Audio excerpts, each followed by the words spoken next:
Crowdsourcing as a Shortcut to Techno-Utopia, free ebook. By Casey Armstrong, written in 2015. Table of Contents. Chapter 1, The Appeal of Crowdsourcing and the Porcupine's Dilemma. Chapter 2, Social Search. Chapter 3, Task Me the Money. Chapter 4, Open Innovation. Chapter 5, You Were Promised Robots. Chapter 6, Big Data and Tiny Tasks. Chapter 7, How to Amp Up Crowdsourcing with Virtual and Augmented Reality. Chapter 8, Go Forth. Let's start with a FAQ, shall we? Question 1, Is this worth reading? If you do not currently live in a tech-fueled utopia, and if the abilities of machines do not yet match those of humans, then these words cannot be useless. Question 2, Who should read this book? This book is for those who have already been convinced that technology is going to get really good, really fast in the next few years and decades. I do not make an argument here to prove the how or why for this. I have left that up to other researchers, writers, scientists, and futurists.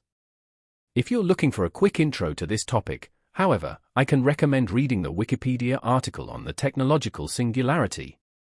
This book is for those interested in crowdsourcing, and it is for those looking for a shortcut to an exciting future. Question 3, Why doesn't this book cite specific companies, people, or real-world examples? I have decided not to cite individuals' names or company names as much as possible. This book's focus is on general trends in technology, and I do not want information associated with particular crowdsourcing and other tech-based products, especially the ones in the news at the time of your reading this, getting in the way of my main points. I also avoid citing names as a way to keep my thoughts on track. I have worked with several crowdsourcing and companies, and I want to avoid projecting the biases I have formed from this. Question 4, Is reading this book a good way to learn the basics of crowdsourcing? Unfortunately, no. I will only breeze through the basics. If you would like to learn more about crowdsourcing as a business model and as a technology, I recommend getting acquainted with something like an Introduction to Crowdsourcing, a type of book, or by looking into it more deeply online. I especially recommend exploring online directories of crowdsourcing-powered companies. I'll be the first to admit, though, that reading can only do so much. Crowdsourcing can be found in its best form in the shape of companies and apps. In my opinion, it takes hands-on experiences, microtasking as worker and requester, crowdfunding as donor or campaigner, and entering innovation contests or holding them, to fully understand and appreciate crowdsourcing. Question 5, How to read this book? You can enjoy it front to back, or you can read each chapter in isolation. You can also just browse the short stories and comics in each chapter to get the basic ideas, or to give yourself a refresher. This book is meant to be informational, not a literary masterpiece. Each future shortcut chapter will be based on a short if-then statements to summarize their argument. These statements will be in text form in each illustration. Enjoy! Introduction. The technological singularity, in whatever form it ends up taking, is coming.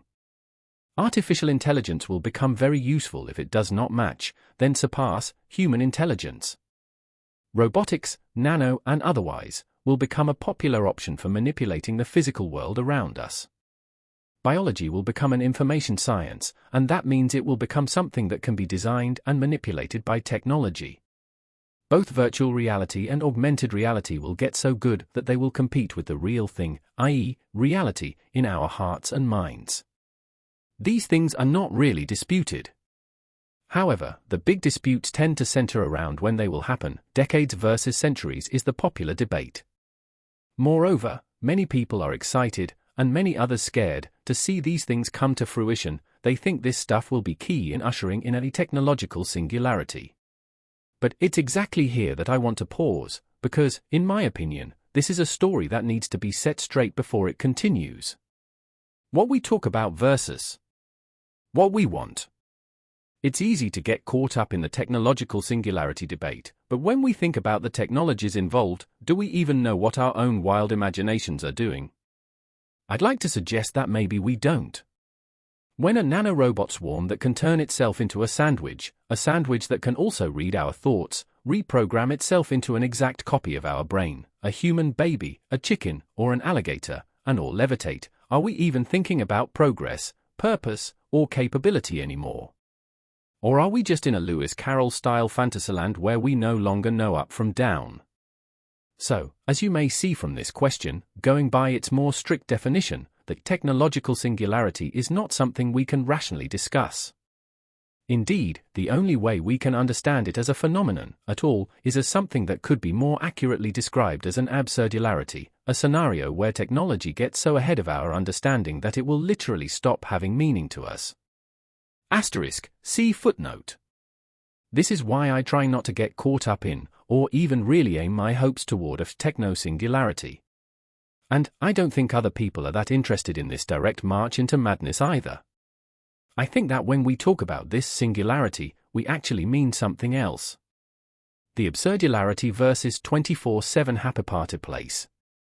Personally, I think what we really mean when we think and talk about the subject of all this rapid progress is not the singularity, it's something more akin to 1920s-style Techno-Utopia.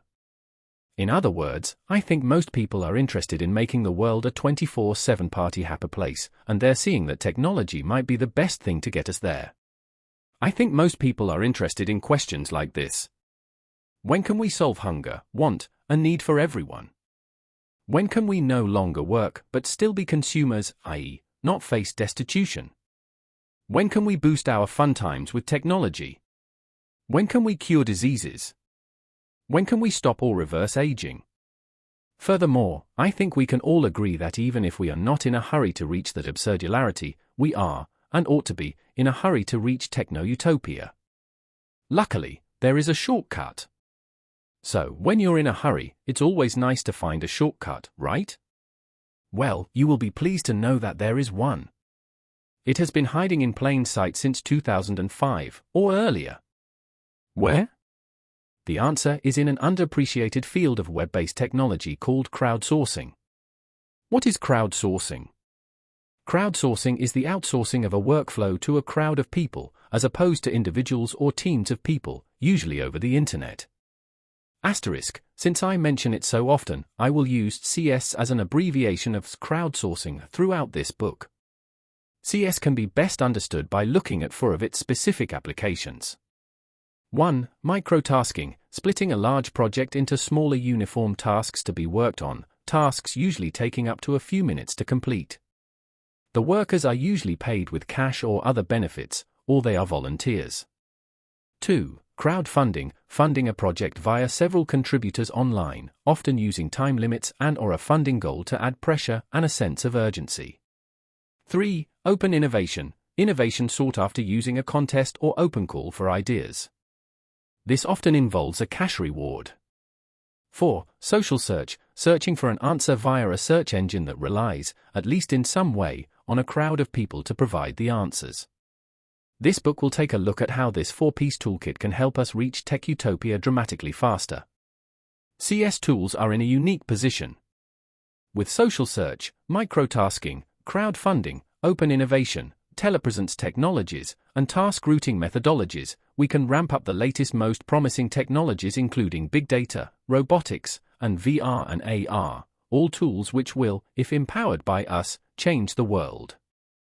Furthermore, I believe that with some decisive moves made by individuals and by CS companies, crowdsourcing is uniquely positioned to enable us to act as if we were in a techno-utopia today, instead of tomorrow.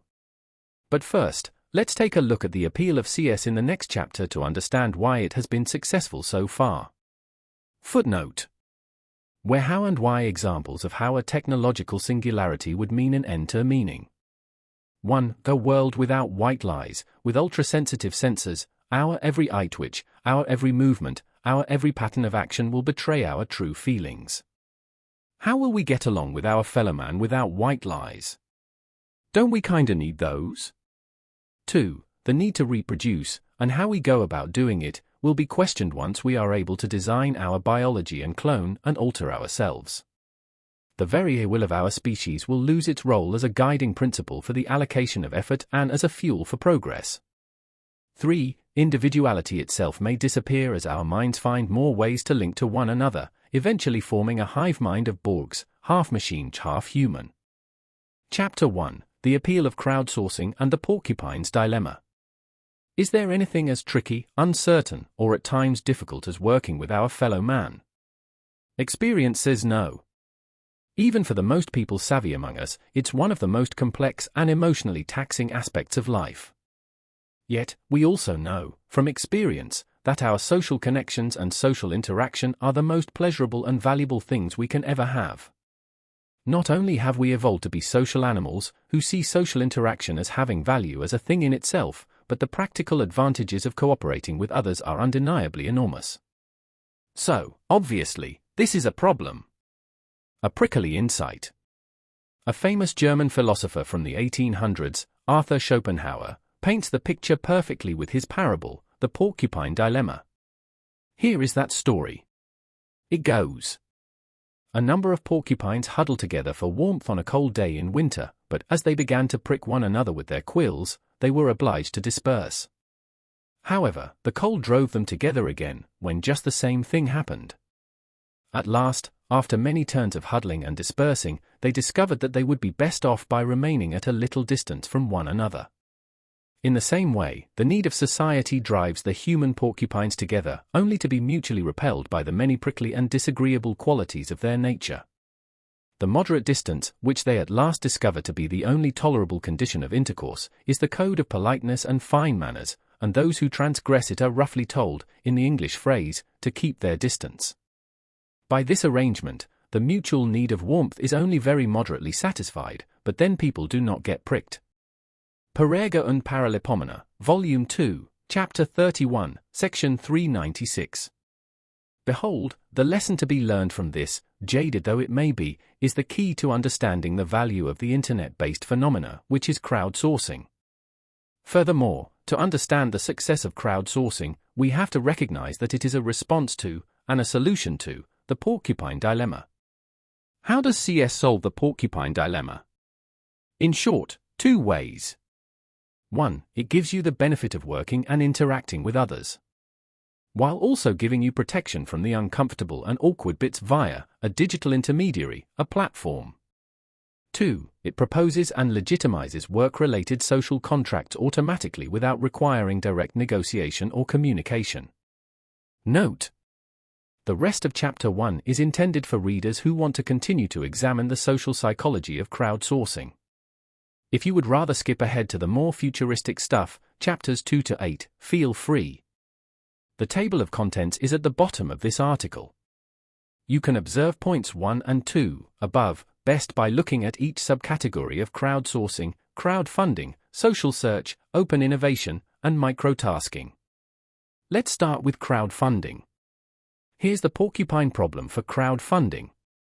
Asking someone for money, whether it's a donation, loan, or an investment, is always going to be awkward, and setting the terms of how exactly to transfer the funds is not only a tense situation, it's a complicated one. It also requires a good amount of effort and communication. Crowdsourcing solution? Allow people to make a generic plea to everyone, all at once, a kind of marketing campaign, and put it on a platform where others are doing the same, making it a socially accepted behavior. It makes asking for and giving money a social, safe, and fun activity. How does it do this? Reframing, crowdfunding makes the off-putting behavior that is asking for money into something that is entertaining, expected, non-committal, and open. Social proof, it allows our backers to look at the social proof, the proof that shows it is something worthwhile and reliable, the proof that other human beings deem it a valuable endeavor run by a trustworthy individual. It is proof that is usually won IRL after considerable snooping and getting to know someone. While it may save you from negative emotions, crowdfunding takes advantage of them too. By negative, I mean emotions like pressure and fear. The fear of contributing to someone's failure. The pressure to act by a deadline. In the end, with a digital intermediary in place, both the asker and the asked are more protected than not, within a crowdfunding platform, from negative emotions. The biggest of these emotions being the awkward nervous feeling we get from inconveniencing someone or of being inconvenienced by someone put upon, etc. Up next, social search. Here's the porcupine problem for social search. When you search for an answer to a question online, sometimes your algorithm-powered search engine does not yield a helpful result. This is often because it doesn't even know what you're asking. It's not like a human that can just make up an improvised answer, and if it doesn't know, it can't even give you advice to help further your search the way a person could. Let's not pick on search engines though. When it comes to asking questions, individuals aren't always particularly helpful either. One person can't know all the answers. And it isn't practical to ask hundreds of people a difficult question until you find an answer. Even if you only need to ask a handful of people a question, before you know you'll find a suitable answer. Your peers do not always want to be bothered at random times with questions. Do they? Crowdsourcing solution? Make question asking is expected, with a platform where questions are routed to people who are tagged as having a relevant interest in the topic you are asking about, or are in proximity to relevant details about something you'd like to know, e.g., the length of a line at a particular store, restaurant, or event taking place at a certain time, etc. In other words, social search makes question asking and answering a non-committal, more anonymous, and more convenient thing to do. Third up is open innovation. Here's the porcupine problem for open innovation. Organizations often want to tap into the talent, ideas, and special knowledge of others. However, employing new people means taking risks, and managing a working relationship, even with freelancers, is difficult and time-consuming. Crowdsourcing solution? Replace employment contracts with contests. Use contest rules, and pay only the winner, i.e., pay only for desirable results. From the other point of view, as someone who enters the contest, know exactly where you stand without having to commit to anything, enjoy the possibility of making more money, avoid long conversations, and work for results rather than by the hour. In short, open innovation inspires work to be done while pushing traditional ideas of employment and collaboration out to the side. Microtasking. Porcupine problem. Getting work done means engaging employees or volunteers, and both these situations require managing individuals, lots of communication, bargaining, and deliberation over various terms such as timelines, locations, meetings, and schedules. CS solution. Employers and volunteer coordinators can offer payment or other forms of recognition only for satisfactorily completed tasks. On the flip side, employees or volunteers don't have to agree to set schedules, a location, or use energy in proactively learning from their employer what is wanted. Other benefits. Taskers, as opposed to employees, can work as much or as little as they please from the convenience of any location with internet. The complexity of the workplace can be reduced to the simplicity of a GUI. After that, it's basically a spreadsheet, a set of instructions, and an online payment system. In short, microtasking splits up job roles into units of work that can be tackled by anyone at any time. It obviates the need for large commitments, lengthy communication, and negotiation for both the worker and the one needing work to be done. Microtasking is a powerful technology in the world of work that has yet to be tapped for its true potential. Summary: a different kind of social contract. Am I your employer? Are you my employee? Are you a volunteer? Are you my sponsor or a customer? When can I stop working? Do I have to pay you for that thing you just did? These are terms that, in crowdsourcing, are always decided by the platform, not by awkward, time-consuming back and forthers between multiple people holding multiple roles. Commentary: irony in the news. It's a little humorous to me that the press's depiction of crowdsourcing is as a triumph of collaboration and teamwork, when the reality is that it's actually a triumph of a collection of well-designed impersonal, often socially isolating social contracts and the technologies that enable them. Indeed, crowdsourcing is so effective because it quells the inherently fickle nature of human interaction, standardizing it to eliminate the pitfalls and risks. But try writing that in a Christmas card. Then, maybe you'll see why this aspect of crowdsourcing is not much talked about. It's much easier to talk about how crowdsourcing breeds inclusiveness, enables self-expression, inspires crowd ingenuity, etc. The truth is probably somewhere more in the middle. It's a wrangler, a sheepdog of the crowd and individuals. Humans as software programs.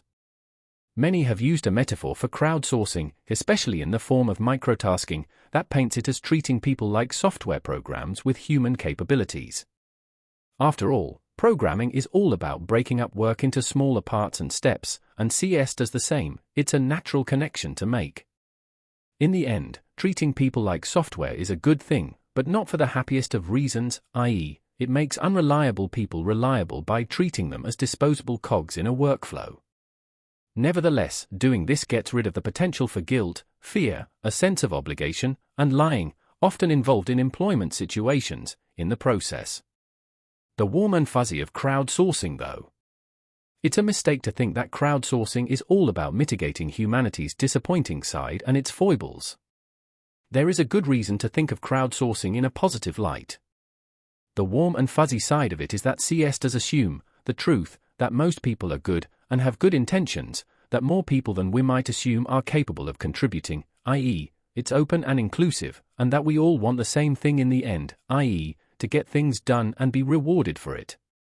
The other warm and fuzzy thing about crowdsourcing lies in the fact that the crowd knows that there is strength in numbers. This is why there are many CS projects where the main motive is simply to build a strong supportive community. Most social search apps, for example, rely largely on this benevolence, in addition to people trying to gain social recognition for their skill and hard work, of course. Very few social search participants are paid for their help, yet they are vibrant communities. There are also countless online communities that help people micro-volunteer or do other things to add to the common good of a community, simply for the sake of seeing it grow. So, yeah, crowdsourcing isn't entirely fueled by coldness. It's still a socially positive activity for the most part. Next up. Now that we understand the appeal of crowdsourcing, including swallowing the spiky pill of truth that is the Porcupine dilemma, let's look at one particular practical application of CS, social search, and let's look at its potential role in the future as a shortcut to AI assistant-style tech. Put on your search belts. Chapter 2, How Supplementing Google Search with Social Search Could Make Us All Brilliant All of the Time. Let's start with a short story. Social search takes a walk. You are walking down a concrete path leading into the park, and you remember to put on your augmented reality (AR) video streaming glasses, when a question pops into your mind. You say the question out loud, "What kind of tree is that?"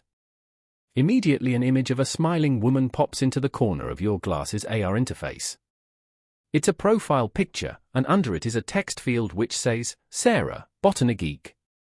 And there is more text under that which says, "Hi there. That looks like a type of eucalyptus. Did you know that there are more than 700 species of eucalyptus tree?" You respond with your microphone, "Did not know that, wow. Cool, thanks. The leaves have a wonderful smell, and I was just curious." She sends back a quick message, "You are very welcome." Now, you continue on your walk.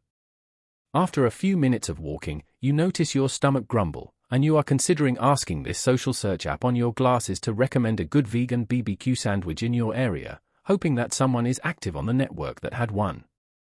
But then you see something. A child is lying on his back, on the edge of a soccer field, and his face is turning blue. Apparently, there is a large jawbreaker candy lodged in his throat. There are a bunch of other kids standing around him, and they are all freaking out. You don't know CPR, but you remember this new social search app has 911 operators on call for emergencies. You say into your microphone, 911 emergency, and immediately you are video chatting with an EMT in your glasses, getting visual directions and examples of exactly what to do. You manage to follow all the steps for CPR that were illustrated for you correctly, and pop, out comes the jawbreaker. The child takes a huge gasp of air. Everyone lets out a sigh of relief. That kid was darn lucky you were wearing those glasses. The nearest emergency response team to help him would have been over 15 minutes away. What is social search? As explained in ch1 of this book, social search is a method of powering a search engine using real people to answer queries in real time, or semi-real time. And, since search via algorithms, i.e., normal search engines, although getting better every year, are ineffectual much of the time, it's a compelling idea. Note, social search is a phenomenon better known as question and answer sites, but social search goes beyond simple questions and answers. Currently, a handful of question and answer sites, Q&A sites, like Quora, Stack Overflow, and Yahoo Answers, etc., have amassed large user bases, and sites that facilitate seeking answers from the crowd continue to be popular. That's nice and all, but let's upgrade. We can amp up social search, Q&A sites, and related services in a number of ways using technology that we have today. Live video. By using live video feeds from glasses with AR, augmented reality, capabilities, we can share our view of the here and now, i.e., whatever has our attention at that moment, the audio too, while getting feedback on it from crowds of people or individuals. Real-time answers, even without video or audio input, i.e., text only, for social search to work, it must deliver results quickly. Fewer things are more fickle than the human attention span. Also, to make judgments, we need to know answers quickly in order to act on time.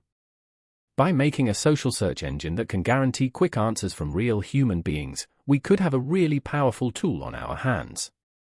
A big network. To ensure that a real-time social search engine works, it will need people, preferably a lot of them. It would be best, then, to be able to tap into popular social networking sites for this. That way, people with varying expertise can be found at all times to answer all the kinds of questions that show up. Different options for interacting. Not everyone will be able to broadcast video, sometimes called live casting, or audio. Also, not everyone will be able to listen to you via audio, or view what you see through your video stream, so there should always be a number of options for how to interact within a social search community. This could include transcribing audio automatically using speech recognition software, or having text be read out loud from the answers submitted to questions, etc., with a robot voice. CH2's logic infographic description. If we can build better social search apps and better human task routing systems, then we will see a good substitute for personal assistant type RAs, and we can start to be brilliant all the time. U plus task routing, social search and live streaming equals brilliant all the time. How brilliant can we become? With a tool like this in people's hands, or in their eyes to be specific, we would all become brilliant all of the time as we listen to the crowd-powered agents whispering in our ears. The following are the key things we will be able to know with a system like this, i.e., the things that will make us brilliant. Facts. For facts that aren't stored on some web page, or facts that only a person would know, social search is ideal. How many birds are sitting on the RoboCop statue in Detroit at this moment? Judgments. An answer that requires a human's opinion. Do you think my Halloween costume is offensive? Guidance. A question that requires someone to guide you through an action. How should I throw this boomerang so that it goes into the air at an angle and then comes right back to me, so I can catch it? Experience. An answer that needs the perspective of someone who has gone through the same thing. Will this slick and slack oil change place try to upsell me? It's the one in Dayton, Ohio. Get information from people who have been where you are about to go. Ask people about a specific experience they've had at that place. Hyperlocal information. An answer that is time and location sensitive. How long is the line for the post office in Arcadia, California right now? Or, where's an example of a really old crumbling sidewalk in this town? I need to take a picture of one for an art project. How it could bring us into the future faster. Armed with a robust social search app in something like augmented reality glasses, the ability to quickly assess situations, get feedback, or inform your decisions will help the scientists, programmers, and leaders of today reach their visions for tech of tomorrow sooner. Furthermore, it will give novices the ability to become, or at least act like, virtual Q&A angels on the shoulders of experts in the aforementioned professions. As a final thought, why not connect to your fellow man the way you really want to, impersonally, and based on expediency, their expertise, and their reputation? CH3, task me the money. How doing tiny tasks online could mean big things for the future IRL. Let's start with a short story. How tiny tasks got you a tiny house. You and your significant other are sitting in your tiny living room sipping cups of hot chocolate and listening to some music. How did you get here? You can barely afford a studio apartment. How are you now inside your own house? Well, here's the answer. First of all, you were brave enough to try something different. Because, you see, you don't have a classic type of house with plumbing that connects to a sewer system, a garage, or property taxes. Nope, none of that. You're in a tiny house on wheels, to be specific. Coincidentally, you're parked in the backyard of your uncle's house in Denver, Colorado. Best of all, you're only paying a few $100 a month for the privilege. But, still, on your salary, you couldn't even afford the tiny house you're in without taking out a massive loan, 1 or 2 years' salary at the very least.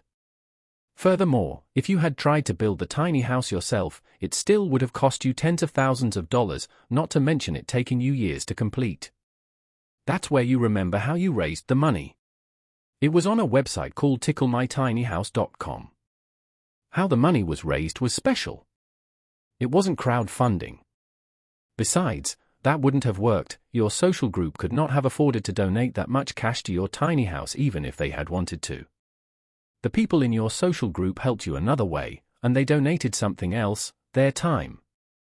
By doing short tasks online, answering surveys, editing photos, cleaning up data for data scientists, and translating documents, etc., your grandma, your old high school buddies, and your mailman, along with hundreds of strangers, helped you to raise the cash you needed for your dream home, on wheels, and your future. Thanks to all these folks, and a good sense of community among them and you can enjoy that hot cocoa in the comfort of your own home. It's nice to know people care. Isn't it? Let's start at the beginning. What is crowdfunding? Most people in tech are now familiar with crowdfunding, but here's a quick look at the forms it takes today. Donation. People pitch an idea or need to friends, family, and strangers online in order to solicit donations, pooling money to make something happen, e.g., a movie, an album, an invention, a project, etc. Equity. People raise money by selling shares in their company in a style that is similar to donation crowdfunding. Debt, like equity, but with the promise of repayment and the payment of interest. Patronage, like in days of old where the wealthy were patrons to artists, crowdfunding patrons support other people, especially artists, via repeating payments so that they can continue a craft or activity without worrying about the bills as much, etc. How crowdfunding is pushing us toward the future. Crowdfunding pushes us toward the future by giving inventors and other creators the ability to access capital from their fellow man.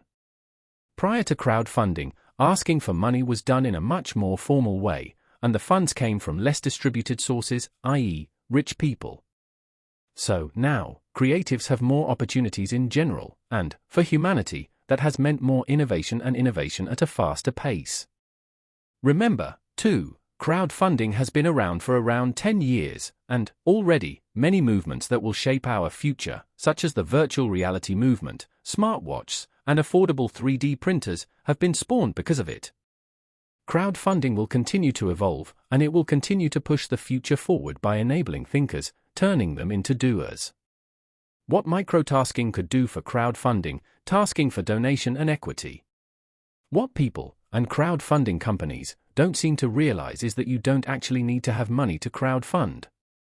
If microtasking was inserted into the crowdfunding process, then idleness, a free and abundant resource in our civilized world, could easily be turned into cash. In other words, crowdfunding campaigns can all be funded by typing and clicking. We just haven't really tried it yet. Reminder, what is microtasking? Microtasking is the splitting up of large projects into smaller uniform tasks to be worked on. Microtasks usually take up to a few minutes to complete. Some examples include writing product descriptions or other short-form content, identifying things in images, sorting data, answering questions, doing short surveys, being asked for your opinion, filtering negative comments or obscene content. However, with enough imagination, almost any job or project can be broken into microtasks. Could crowdfunding make microtasking more interesting to the average Joe? Yes. Microtasking is currently enjoying a moderate amount of popularity, yet not anywhere near as much as crowdfunding. Micro-volunteering is popular too. Did you know that people are currently volunteering via tiny tasks or being paid a tiny bit at a time for these tasks by the millions?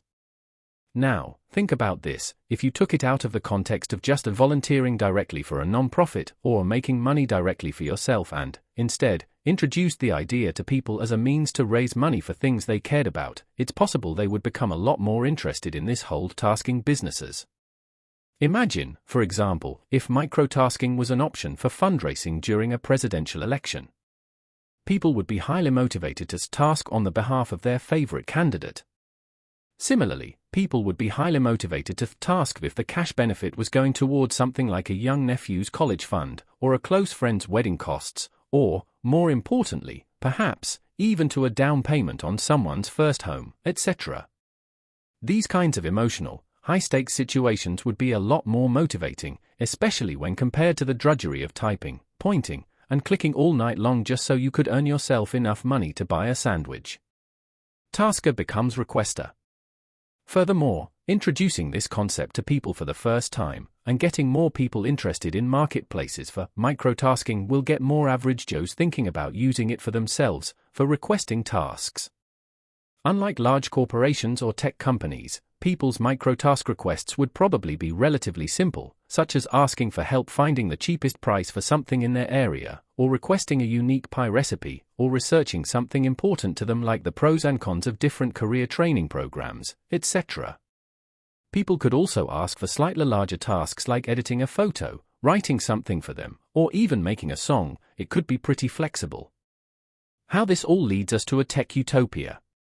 First, while at the same time increasing the microtasking market, it will increase the cash pool of crowdfunding, which we already know boosts innovation and pushes us toward the future. Second, it will introduce more people to the concept of microtasking, which is an activity and a behavior that is central to the idea of using crowdsourcing as a shortcut to the future of technology. Chapter 4: Open Innovation: How Microtasking, Crowdfunding, and Cash Prizes Can Take Us from the Flintstones to the Jetsons. Let's start with a short story. How open innovation got you off the cold, wet ground. You go to the homeless shelter after a day of panhandling on the side of a freeway on-ramp. You just want a hot shower and a safe place to sleep for the night. Unfortunately, you've been homeless for months now, ever since you lost your line cook job to a robot, and your unemployment benefits have run out. Jobs are scarce, even in this big city. Your sister, who helped you out at first, can't really help you out anymore now that her old roommate has moved back in. You're not proud of it, but you started a drinking habit to cope. There's no denying it. Things are pretty terrible right now. Unfortunately, when you get there, the homeless shelter is full. You aren't the only one who lost his job to a bot, apparently. So, you go to a coffee shop to stay warm, until it closes, anyway, and you use the Wi-Fi to surf the internet on your smartphone, that you still use even though you can't pay for service anymore. Yay, sigh. You're looking through a local news website when you see this headline. Non-profit giving out shelters on wheels to area homeless tomorrow. You can't believe it's really true, but you bookmark the page, and you plan to go see what this event is all about. It's morning now. It's not the first time you had to rough it like this, but you did it. You didn't get much sleep on the park bench, but you braved through another night on the streets. Congrats! Now, you head to the place mentioned in the article. You get there when there is already a large crowd of homeless men and women, and reporters, waiting for the big announcement. You go up front, to the kiosks, and start filling out a few forms. Minutes later, smiling volunteers wheel it up to you. It's your own little tiny shelter on wheels, a kind of rickshaw/tiny RV, equipped with the basics, like a rudimentary composting toilet, toiletries, an umbrella, dry foods, etc., to help you weather out life on the streets. It's no mansion, but after facing the harsh reality of the street, you can see its value. You can't believe it. They're just giving this to you? And you ask yourself, but how? Then the presenter of the event steps up to the microphone, and he explains. Thank you for being here today. Here, we have a great mix of volunteers, people who want a shelter on wheels, and others from the community. I am so glad you are all here. It means a lot to me and my crew. Now, how did we get here? It's a bit of a story. This non-profit saw a need in this city, a city that has failed to properly shelter its citizens. So instead of waiting for a solution from politicians, we came up with a practical, short-term plan to temporarily shelter our neighbors. That idea turned into what you see before you today, these small portable shelters. We are giving away 50 today, and many more in the coming weeks and months. You may wonder how we, this tiny non-profit, can just give these away. Well, it's because of the generosity not only of donors with deep pockets, but also the volunteers from all around the world, the volunteers who performed millions of tasks on our website, like answering surveys, identifying information and pictures, and cleaning up messy data. They are the ones that raised the money needed to design and build these super inexpensive portable shelters. Each mini shelter costs us only $70 each to make. The design of these portable shelters is the result of an epic open innovation contest that really pushed a lot of engineers to their creative and thrifty potential. So, after a year of all this crazy fundraising and open innovation contests, we are now happy to present them to the people who need them here today. You are blown away. You had no idea a charity, and the strangers online that support them could ever do something so cool for you, so cool for humanity. Despite your amazement, you're actually kind of embarrassed, and you don't want to get interviewed by the media present, so you get the heck out of there with your new shelter in tow. Feeling on top of the world, you look for a convenient place to camp for the night with your new abode contraption. However, when you turn the corner, you see something that causes you to pause, an elderly fellow homeless man huddled in an alley, who looks like he's having a really bad day. You think to yourself for a moment, who needs this thing more? Then, you say to yourself, darn it, and you know what you need to do. You roll the shelter up to him, put on the brakes, and say, here you go. All yours, as you hand him the informational brochure that was in it, and before he can say anything, you just walk away. Despite a sense of existential dread still looming in your gut, for once in a long while, you're happy. You walk back across town to reserve a spot in the shelter for the night. They have an opening this time, and then you go back to the coffee house for a little bit. You stay up late sipping a coffee, spending time on your smartphone, volunteering, doing tiny tasks, on the app the non-profit guy was talking about, to fund the making and distribution of more of these tiny shelters for you and others in need. You don't know what's next for you, but at least you can feel good for tonight. You'll worry about tomorrow when it comes. So we saw in CH3 that we can task for cash. Now what? In the last chapter, we established that microtasking is an untapped resource that could raise money for crowdfunding campaigns. Well, now, I want to bring attention to the fact that crowdfunding itself is an untapped resource when it comes to open innovation. What am I talking about? I'm talking about the fact that crowdsourcing companies and people seem to be slow to realize that you can actually crowdfund open innovation. How to do it? You see, once you have cash, you can hold a cash contest, right? And with a cash contest you can create open innovation, right? And, as we already established, you can raise that cash via microtasking. Well, there you go. But what is open innovation exactly? An open innovation contest's goal is to reward a project that creates something of value, typically for a company. These contests can be as simple as asking fans to create a new logo, or it can be as complex as asking all medical colleges in a country, for example, to compete to find a new cure for a disease. But, at the base of it, the concept is the same. You use cash to inspire people or team to innovate and create something new. For a more complete definition, please see an earlier chapter in this book, The Appeal of Crowdsourcing. What the benevolent side of open innovation looks like. Big cash prize contests are also held by various non-profits and open-source organizations to create things that have value for people in general.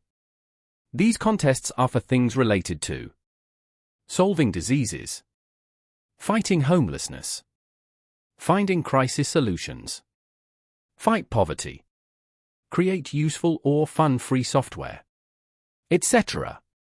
So why don't we, as a crowd, create cash prize contests to bring out any innovation we want?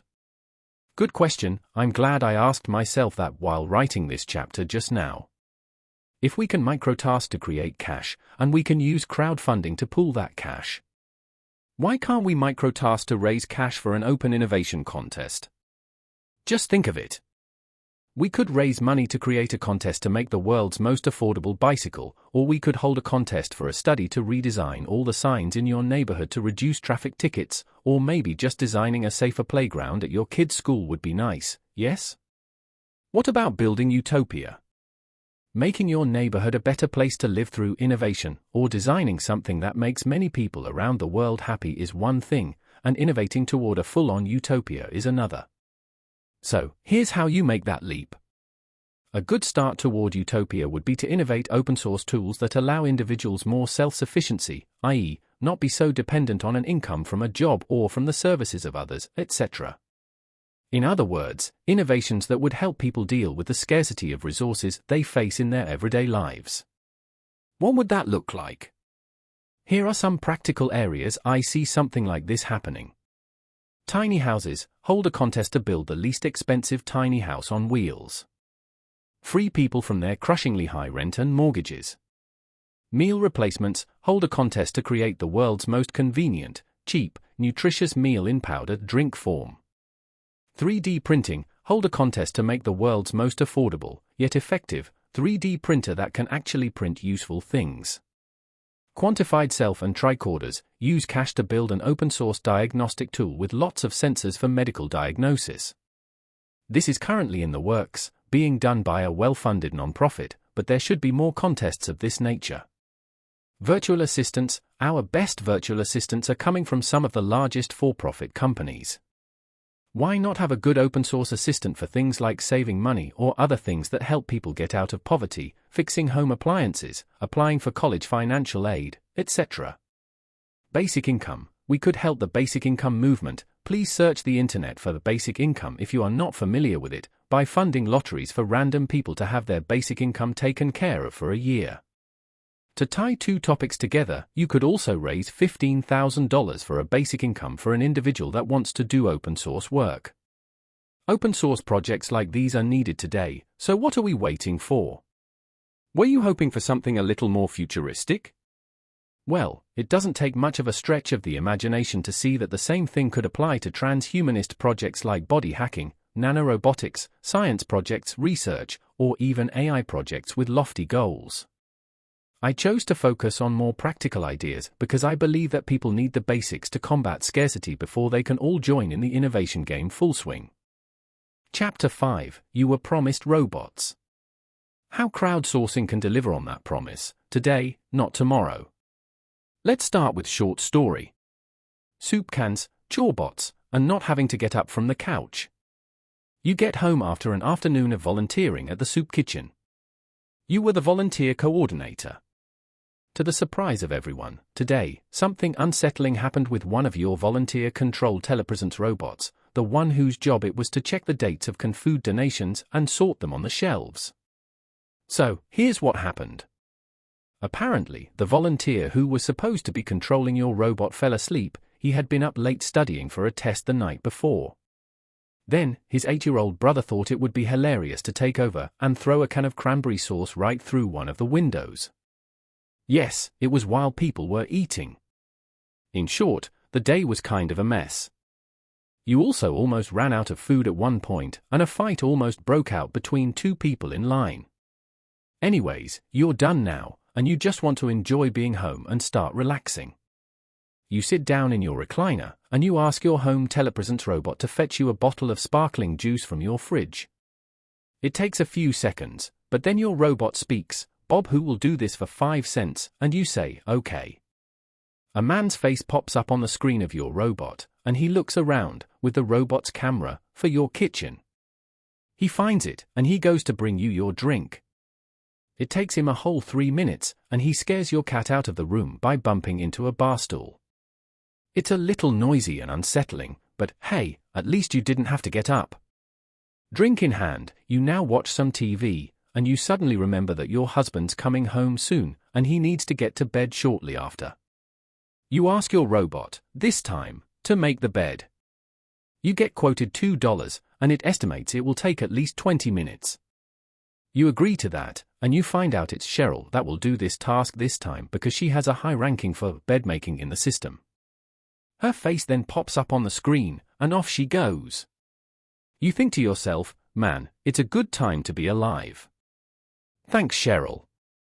You could be the robot. Without being an expert in robots, it's hard to talk about them. However, ever since we were kids, we all have at least the experience of being impatient for the long-promised, do-it-all domestic robot, that is. So, let's talk about that. The promise. Every few years, we see a video of a robot doing something impressive, Toyota's Asimo or Boston Dynamics PR2 robot, and we get our hopes up for robot help in our future. We can't help it. We've seen robots do things like pouring glasses of water, shaking people's hands, or even running up flights of stairs. Every time you encounter one of these spectacles, it makes you wonder, how far are we from living side by side with super capable, super helpful robots? Well, in the end, the short answer is probably decades, but I believe, if we combine what we know about robotics with the power of crowdsourcing, instead of just AI, the answer may be sooner. Maybe just a few short years. Why are we waiting? The real question posed here is this. Why are we waiting for artificial intelligence, robot brains, when we already have the real thing? Human intelligence is conveniently and affordably at our disposal right now, all available online. You see, in a sense, something identical to human-level AI already exists. It's just in the brains of humans who work and volunteer on microtasking and macrotasking websites, i.e., platforms where people are trained and ready to do tasks. Microtasking. Microtasking is an established industry, and within it, there are literally millions of reliable, sane people online, ready, eager, and willing to work for money, to volunteer for a good cause, or to do tasks for the fun of it. Next is another important question. What would satisfy your desire for robot help? We are all excited by the idea of having robot helpers around the house, but what would really satisfy this fantasy? What would they have to do? Would they have to make us a sandwich using ingredients in our fridge? Would they have to make our beds? Would they do our laundry? What about walking the dog? What? I would say that if a moderately priced robot could do even a fraction of these things, even if it took them all day to do it while I was at work, it would start to look like a worthy investment. https://unsplash.com/photos/2EJCSULRWC8. Do we have the right robots to make this work? As for the robots themselves, very simple robots and basic robotic arms are no longer too expensive to be out of reach for middle to low-income buyers. Even modern robot toys have an impressive level of functionality. For a few $100 more, these same technologies can be outfitted to better manipulate the physical world via human control. Imagine, for example, a simple two-wheel self-balancing telepresence robot with a light, long, thin robotic arm attached. A robot like this could be controlled on a task-by-task basis in exchange for small payments via a microtasking platform's app in a tablet that could function as the brain control center of the robot. Other than at this simple level, we do have advanced robots like the PR2 robot from Willow Garage, Asimo, and others to use. They will also become more affordable as time goes on. As far as controls go, we already have internet browsers, software, mobile phones, and virtual reality headsets to work with. What happens when virtual knowledge work becomes physical work? If this idea was a hit, what would the world look like? What if doing things in the real world started to blend with doing tasks online? It's difficult to say how this would affect the world's economy, people's average work day, or what choices it will start forcing us to make, but it does guarantee that more people will have more options for doing work, hiring workers, or engaging volunteers. Risks. Of course, this would not come without risks such as workers engaging in stalking, identity theft, inappropriate behavior, danger of physical harm. However, if a task-based marketplace was well managed, and accountability was a high priority within it, the risks might not be as big as some might guess. As a parting thought, keep this in mind: telepresence is going to be part of our future no matter what, and robots will be a part of our future no matter what too. And both these technologies will probably also be regulated much like drones are now. So, thankfully, it will not be up to the crowdsourcing field alone to figure these things out. Chapter 6: Big Data, Tiny Tasks, and the Frigging Future Man. Let's start with a short story. How big data took you from programmer to scrapper. You're a programmer, and you like your job. But you always liked your hobby more. Your hobby is collecting scrap metal. Every trash day, early in the morning, you drive around your neighborhood, and you throw whatever discarded appliances or other metallic things you find into the back of your truck.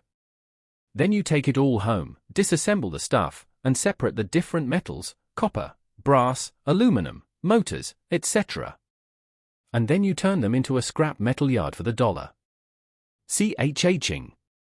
One day, you're at work programming an app that uses Google Street View via the Google Maps API application programming interface, and you have a thought.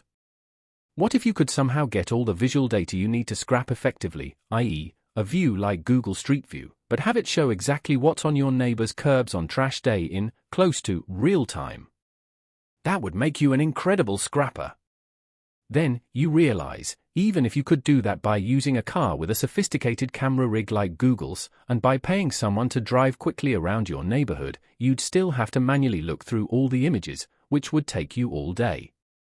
But you don't give up on that thought just yet, you give yourself a moment to ponder the problem. That's when you remember the concepts of crowdsourcing, distributed labor, and microtasking. A light bulb turns on in your mind. You don't have to go through all those images, you could pay people to look through the images for you, and hundreds of microtaskers could work in parallel.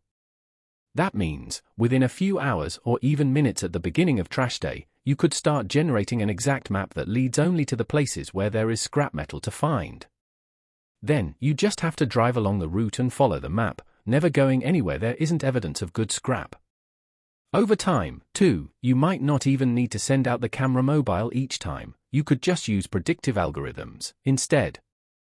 Those could create an intelligent map of where there is most likely to be scrap that day based on what it's learned from all the data it has collected so far. Dang! This could be both fun and lucrative. Now you have to figure out how to make one of those Google camera mobile thingies next. What is big data? For a brief definition, big data is the resulting, leftover, pile of all digitally recorded activity in our world.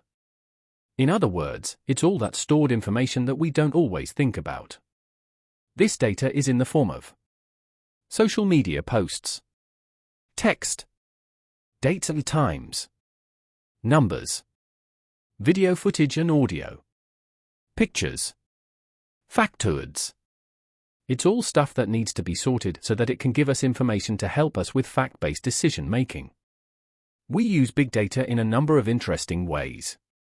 We use it to find a needle in a haystack. Whether that means tracking criminals on the run via phone call records, or finding crashed planes lost at sea by sorting through satellite imagery. We can also use it to classify groups of items in sets of data, such as with customer groups that respond to a certain marketing message, etc. Lastly, we can use it to find correlations. This is the kind of thing that fuels recommendation engines when they recommend you products or movies to watch, etc. https://unsplash.com/photos/wclubbermcbd8. Big data, big business, and people in their underwear doing tiny tasks online. It's no secret. It has been the nudge of big business and big data that has really driven microtasking forward. The budgets of retail, technology, and information services companies have been the real impetus behind making online work a substantial marketplace. It shouldn't be a surprise either. Who else is motivated or skilled enough to organize billions of tasks for the crowd than big companies trying to make sense out of their vast data stores? Your uncle's bowling club probably doesn't have thousands of product descriptions that need to be created by the end of the week. Do they? So, without the intelligence, the budget, and the staff available to take problems, break them up into little chunks, and make them available online, average people haven't really jumped into the space. As a result, however, the benefits of microtasking have been funneled mostly into helping the status quo of big businesses getting bigger by becoming more efficient, better informed, etc. A raw deal? In contrast, what do all these crowd labors get from the deal that is microtasking? At best, they get a flexible source of mini-income. At worst, they get drudgery and low pay on a platform that kinda treats them like a machine, while avoiding paying them minimum wage in the process. This is a problem that has made the microtasking field a controversial space, and it is for that reason that I have always thought microtasking should take a different direction, and big data can play a role in that. Chapter explained in diagram. We can do better, microtasking and big data for social good. There are a number of ways to microtask for a good cause. Some of these have already been done, but some have not. We can ask people to complete microtasks that raise money for things they care about, their favorite charities, political campaigns, their friends' crowdfunding goals, as we saw in an earlier chapter, or even for things to be built in their hometown, e.g., parks and libraries. People can be engaged in games that are actually simulations of real problems from scientists and others that help them crunch and produce data that helps cure diseases or improves people's lives in other ways. Microtaskers can help out in disasters to find critical information and answer important questions quickly. Microtaskers can also work to help train benevolent AI. Many algorithms nowadays benefit by watching and learning, machine learning, from the ways humans get things done. An example could be an AI bot that is trained to scan satellite imagery to view changes in climate, traffic, and rooftops to predict where poverty or distress is and send aid where it is needed most at any given time. Conclusion? In the end, crowdsourcing and big data are growing up alongside each other. I hope that this relationship helps the workers as much as it does large organizations. Since this chapter is brief and the topic's big, I highly recommend reading more about big data and microtasking for a deeper understanding. Ch7, How to Amp Up Crowdsourcing with VR and Augmented Reality. Let's start with a short story. Walking through the classifieds. You might get that $20 after all, if you submit it soon. C. You are walking through a hallway looking at picture frames on the wall. However, it's not art you're looking at, it's Craigslist postings of used high-end washers and dryers. And, no, this is not an Andy Warhol-inspired art exhibit, you're actually in virtual reality right now, and you're trying to earn a few dollars to go towards pitching in for your cousin's quinceañera next week, if you were wondering what for. Someone in the system said they would pay $20 to whoever could find the best washer-dryer set deal in their neighborhood via Craigslist. It sounded like a good challenge, so you decided to enter the competition. You walk up to one of the picture frames with a Craigslist post inside, and you notice the owner of the post is online. So, you press a virtual button that will let them know you want to talk with them. They respond with, "Just a minute," so you relax for a second and walk around in the virtual reality hallway. Then, you hear a beep. You look back at the frame, and it changes from the Craigslist post to a video feed as the owner starts showing you the washer-dryer set in real time. You know a little bit about washer-dryer sets since you used to repair them as a side job back when you were a handyman. So, you start scrutinizing as you speak with the man. The set looks pretty good, and after speaking with him, the seller seems like a good guy, so you start putting together a little video, verbal, and text summary of all you learned about that particular washer-dryer, so that you can report back for a chance to win the $20 the requester in the system was offering. You'll find out who they picked in a few days. You think you have a good chance as you press the virtual submit button. Cool. Now back to battling aliens on a ski slope in the VR game you were playing before this. Pew, pew. Slalom, slalom, pew. It's all about the working environment. People who are active in crowdsourcing projects are doing work. They are answering questions, putting down money on others' projects, crowdfunding, or doing any number of random data-focused tasks, microtasking. That all takes work. What happens when you take that work and put it in a virtual space? Well, the work is no longer in a HTML-based, browser displaying through a distant screen, for one thing. They're probably not looking at a spreadsheet or a form either. Instead, their new objects of focus are digitally represented shapes and sounds that flow together in time and space. In other words, they have 3D objects to reach for, at least the illusion of them, listen to, click on, and interact with. This will mean that tasks in crowdsourcing will go from abstract experiences to something more visual and more interactive. For instance, maybe workers will be able to label photos in rapid succession using only their voice and by swiping their arms in front of a motion sensor. Meanwhile, they can look down, up, left, right, and feel less like they are glued to a screen. They will do all this as they try to problem solve within the confines of the platform. I imagine it will be much like a video game. Spending more time in the system getting things done. This kind of experience will also boost workers' ability to spend more time and be engaged in the experience of crowdsourcing. This fact alone will give a big boost to the industry. Indeed, I see a future where gains in the quality of immersion in VR will always mean gains in the practicality of doing microtasking as a real job, i.e., earning a significant amount of income. Crowdfunding. Even crowdfunding could become more interactive with VR. Potential backers could look at virtual prototypes, engage in media on a more physical level and socialize with the project creators or other backers in a more lively setting than the typical comment boxes they have now. APIs in VR. Application programming interfaces allow apps to talk to one another. By routing certain information or functions flexibly from app to app, you can do some interesting things. For example, in the short story at the beginning of this chapter, the character is looking at Craigslist postings as if they were paintings on the wall. That would be possible only through a Craigslist API. FYI, I do not know if one exists that can do this specifically. Just think about all that can be done. Imagine, for example, being able to swim over image search results or flying through digital maps until you find your desired destination, then changing into walking as you land to explore in Street View. It's these kinds of dynamic virtual worlds where work will be hyperconnected and extremely powerful, allowing crowdsourced work to become a dynamic experience. Humans as apps, and crowdsourcing platforms as APIs. Humans are kind of like software programs, apps if you think about it.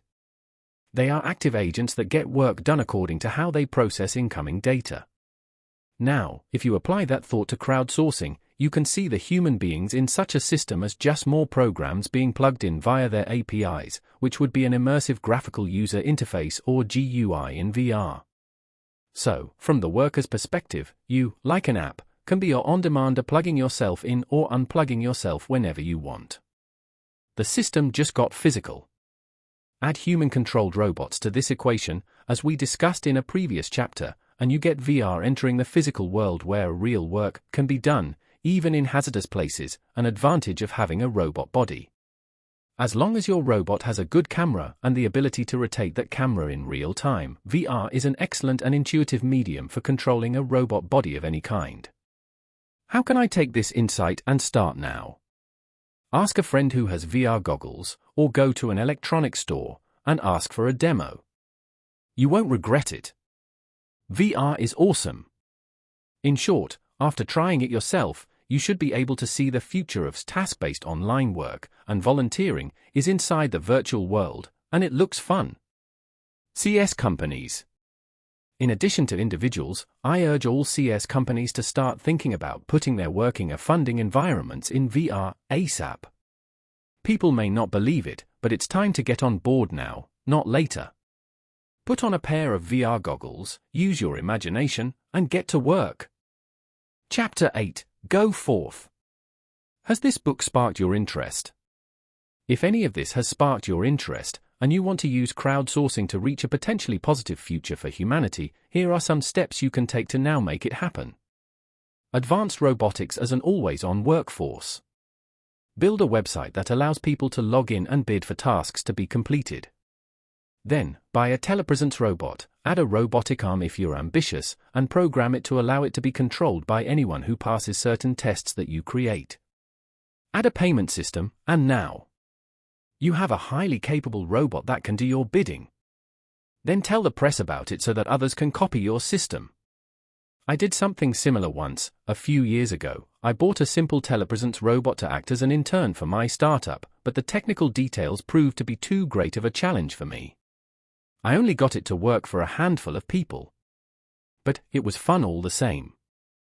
2. Eliminate want and need, and push progress forward with amply funded open innovation projects.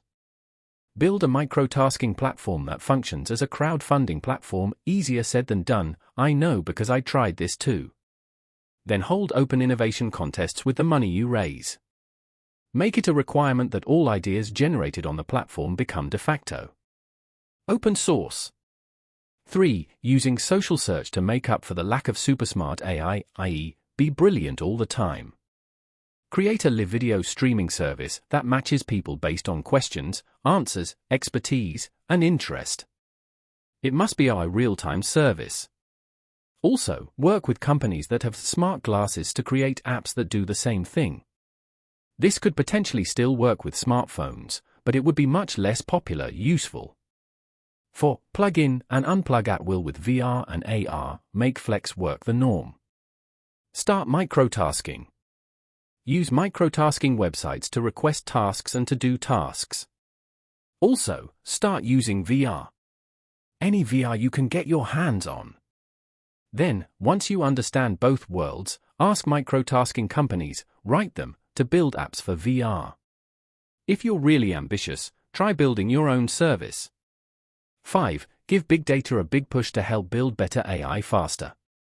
Find companies and non-profits that are using crowd input to improve AI and other algorithms, then volunteer to help them. Google the word micro-volunteering to get started. Practical tips for people serious about this stuff. Since these things are hard to build from scratch, familiarize yourself with APIs and website builders. Some website builders, a very small handful, today have more functionality than ever before. You can even create relational database-driven websites typical of crowdsourcing platforms. Some custom code might be required, so it doesn't hurt to learn some JavaScript or hire a dev. Also, community college web development or content management system classes, like WordPress, are a great start. If you're in the crowdsourcing business, try something different. Play around with VR. Think about solving poverty with your service solution. Research the social search Q&A field. Try to mix and match crowdsourcing services from microtasking, social search, crowdfunding, and open innovation. Just try something different. The crowdsourcing field is still ripe for discoveries of all kinds. Get educated.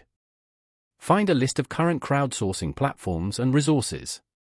Research them deeply and learn what it's like to participate in different types of crowdsourcing. Conclusion. So, there you have it.